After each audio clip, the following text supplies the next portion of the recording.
My name is Alan Benningfield.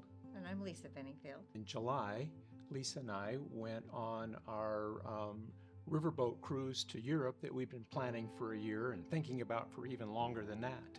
After we arrived, got all settled on our trip, I noticed that my left leg was swelling. Didn't know why, but it never went down, it never hurt, never really bothered me. So we continued on for the next 15 days on our trip, had a blast. And when we got home, I went to see a doctor, and they wanted to do an ultrasound on my leg to make sure that there was not any blood clots. And then we found ourselves meeting with a vascular surgeon.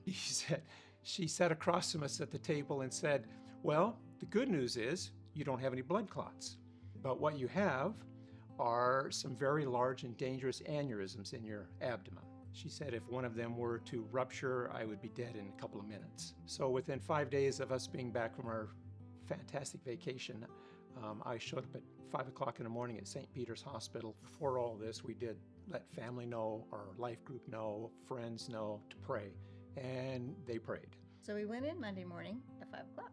About an hour in, they called in and said, everything looks like we thought it would look. About 3 hours later, they called back and said, he's doing fine.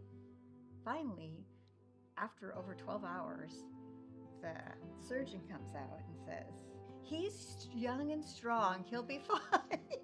So we left about 10:30 that night, and then the next morning I came in, and the nurse said, he's sick, he's really sick. And we want to do an emergency colonoscopy because we want to see if his colon is still working. I left and I thought, he just went through over 12 hours of surgery.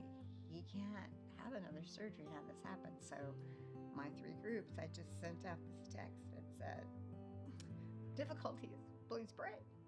Monday, when I came back in to see him, he started feeling odd, and more machines came in and more doctors, and they went to take him back down to the ICU because he had AFib and heart flutter. So on that Tuesday, they decided to restart my heart.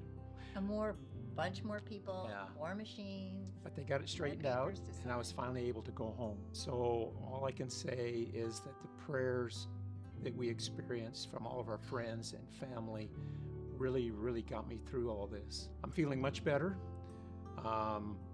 It's been 4 months. I'm healthier. I do have another hurdle to get over, but I do know without a doubt that God was with me through this whole thing, that it wasn't a coincidence. So whatever I have coming up in the future, I know beyond a shadow of a doubt that God will be with me, and He will be walking through it with me.